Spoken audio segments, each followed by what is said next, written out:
Dune Part 1 begins in the distant future. Duke Leto Atreides is the ruler of the planet Caladan, and he has inspired the faith and devotion of his people. Leto's reputation spurns. In Parashatum, ruler of the entire known universe, to send Leto and House Atreides to take over the rule of the planet Arrakis from Baron Harkonnen. Arrakis is the sole source in the universe of spice, which is not only a psychotropic substance, but the key to interstellar travel. And so the harsh and violent conditions of Arrakis are in fact the grounds of one of the most valuable resources in the entire universe.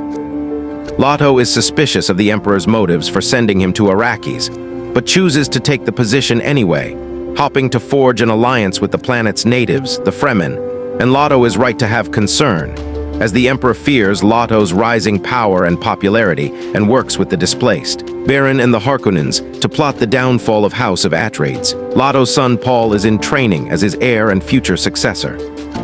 Paul is mentored by many of Leto's closest allies, including the pilot and swordsman Duncan Idaho, war master and weapons expert Gurney Halleck, the Dr. Wellington Yueh, and Thufir Hawat, a mint hat which is a human with the cognitive abilities of a computer. Leto's concubine and mother of Paul is Lady Jessica, an acolyte of the Bene Gesserit. The Bene Gesserit are a powerful sisterhood, with many superhuman abilities like acute observation, light detecting, and the voice, which allows them to control others. Jessica was prophesied to birth a daughter, who would one day birth a son that would become the Kwisatz Haderach, a messianic figure with the ability of clairvoyance that could lead the universe to a better future. Instead, Jessica gave birth to Paul, and so the Bene Gesserit Reverend Mother tests him to evaluate his worthiness after he begins to have potentially prophetic dreams.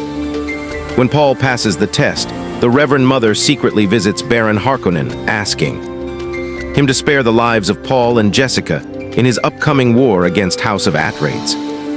Upon arriving on Arrakis, Duncan Idaho leads a party to make contact with the Fremen. Duncan's mission is a success, as the Fremen have heard from the Bene Gesserit about the prophecy surrounding Paul and Lady Jessica. Leto forms an alliance with the Fremen's leader Stilgar, and the planetologist Dr. Kynes helps train Leto and Paul in the very dangerous conditions of spice harvesting, including contending with the massive and deadly sandworms.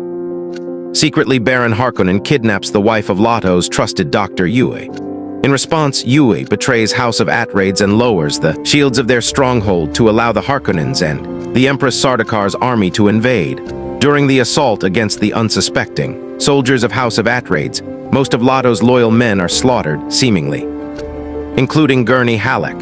Still wanting revenge against the Baron, Yueh secretly gives Leto a poison capsule to use against the villainous Harkonnen. The Baron kills Yeh, and as Leto is captured, he releases the poisonous toxin, which kills him and the Harkonnen Mentat Peter while critically injuring the Baron. With Arrakis back under his control, the recuperating Baron places his violent and brutal nephew, the beast Rabban, in charge of the planet and its spice harvesting.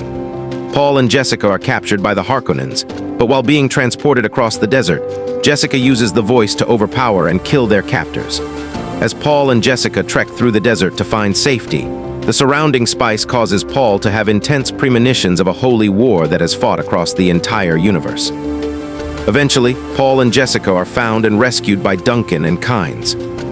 The group hides out in an abandoned research facility, which Kynes explains was intended to be used to bring greenery and life back to Arrakis. Before the greed for, spice caused the planet to be left as a near uninhabitable desert, wanting to avoid a massive bloody civil war across the universe. Paul informs Duncan that he plans on marrying one of the Emperor's daughters as a sign of peace and allegiance. The group is then discovered by the Sardaukar army. Duncan sacrifices himself to allow Paul and Jessica to escape, while a mortally wounded Kind summons a sandworm to kill the villainous soldiers. The mother and son are then allowed into Stilgar's tribe of Fremen, where Paul meets Stilgar's daughter Chani, whom he has been having visions of ever since arriving. On Arrakis, the Fremen warrior James is angry that Stilgar has allowed outsiders to join their tribe and challenges Paul to a duel to the death. Paul defeats James, proving himself to the Fremen people, and decides to eventually join them in his quest to honor his father's legacy and bring a true lasting peace to Arrakis.